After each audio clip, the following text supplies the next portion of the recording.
convictions. These are crimes against humanity, which must be prosecuted through the International Criminal Court. Exacerbated by restrictive legislation and instruments, arbitrary administrative decision-making towards the furtherance of repression, crackdowns and smear campaigns against civic organizations and movement, and the use of the outright force to curtail the enjoyment and exercise of individual and group rights, East Africa's dictators scrambled to maintain power.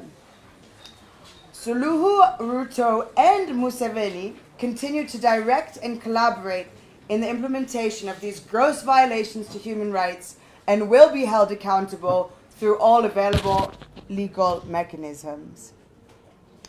We call upon each and every one of us to join hands and raise our voices. We strongly encourage immediate, proactive, collaborative efforts among the East African, Pan-African, and international community, unifying our voices, our capacities, and our resources to ensure that rule of law is upheld and to ensure imminent prosecution of all known perpetrators and their accomplices through all available avenues.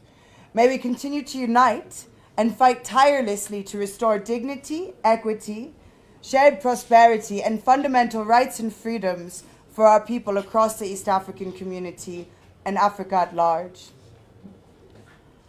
We are a wealthy continent, with very capable people, and we do not tolerate the internal and neo-colonial exploitation of our people, mass corruption, state-sponsored violence, and to achieve and accumulate further political wealth for the 1%, for the political class. The lineup of successive elections in the region has awakened and exposed the regime's worst tendencies as they prioritize their political survival and retention of power over the interests and aspirations of citizens.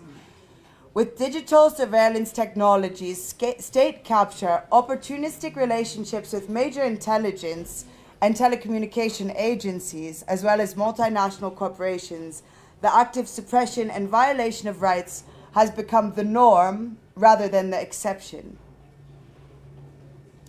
The People's Jumuiya strongly condemns the negligence of local, regional, and international organizations and apparatuses mandated to defend, advocate for, spearhead, and safeguard human rights.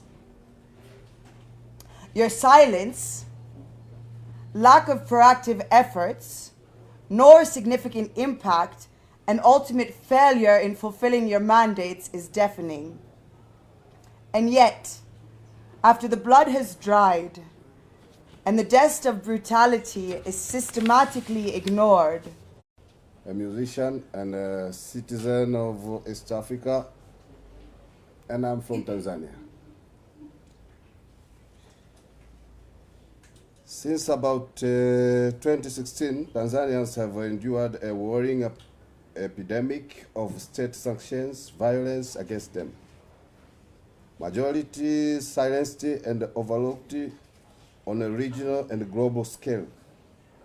After bodies were seen floating on the shores of Dar es Salaam, opposition politicians Zito Kabwe publicized a list of 68 people who had been disappeared in Kibiti, Rufiji, and Mkuranga. When the leading opposition party Chadema called for national protest against the unconstitutional rule of President John Magufuli in 2016, they faced brutal violence from Tanzanian police force who threatened to use live ammunition of them. 17th October 2024, 9 UN special reporters wrote to the government of Tanzania, raising concern over the escalating patterns of violence of fundamental rights in the lead up to key democratic processes. The letter highlighted concern about harassment, intimidation, arbitrary arrest, restriction of freedom of expression, and other human rights abuses against opposition political party members, civil society organizations, journalists, and human rights defenders.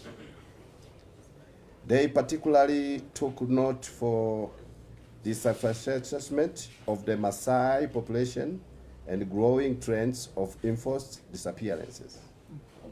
The experts note that addressing the concerns raised is not only about responding to incidents after they occur, but fostering an environment where multiple voices are heard, including opposition political parties and marginalized groups, preventing impunity and adhering to the rule of law. The letter urges Tanzanian authorities to undertake prompt investigation for the reported violences, provide explanation for the arrest of protesters, suspension of social media, and the aggression of Maasai villages, and provide evidence for judicial measures of address. Now, for judicial suspension of social media and registration of Maasai villages, and provide evidence for judicial measures to address the report violations. At the time of writing this report, no response had been received from the Tanzanian government. Enforced disappearances were by far the leading human rights violation reported in 2024. The Tanganyika Law Society published a list of 83 names of victims in forced disappearance from across the country in August. On October 5th, 2024, the Tanganyika Law Society, TLS, hosted a crucial symposium addressing the worrying rise in forced disappearance, torture, and even murders of the government critics. The symposium called out the lack of political will, otherwise referred to as the ostrich doctrine, in addressing the disappearances. When Chadema, this is a political party, when Chadema called a national protest against enforced disappearance, they were violently repressed by the police. Meanwhile, Bonface Jacob, who had taken on the role whistleblower on the cases of enforced disappearance, was himself violently arrested. In September, after he had offered his inbox as a something of hotline of victims in the country. At the time of his arrest, he had recorded 180 cases of enforced disappearance. Jacob was arrested on September 18, 2024, and arraigned in a court for the following day for published false information. Prior to his arrest, he had published a post accusing the Dar es Salaam head criminal investigation, Faustin Mafuele, as spearheading a criminal task force behind the abductions. In August, the Commission of Human Rights and Good Governance, CHRAGG, announced they would soon institute an investigation into cases of abduction and disappearances in upwards of 15 regions. The Commission Chair, Judge Matthew Mwalimu, announced that they had received over 80 reports of disappearances spanning 30 districts across the country. Some of the regions where most questions reports were from include Dar es Salaam, Singida, Mara, Shinyanga, Mwanza, Kagera, Geita, Kigoma, Tanga, Iringa, Kilimanjaro, Arusha, Ruvuma, and Rukwa.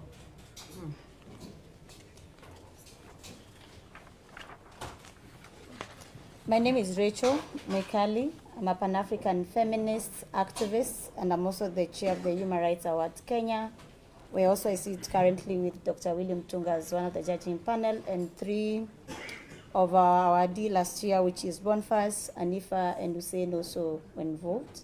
And I'm also the national coordinator of End Femicide Movement. Uganda. Now you're taking the context of Uganda. Civil rights, liberty, political rights have long been in danger under the nearly 4 decades reign of General Yoweri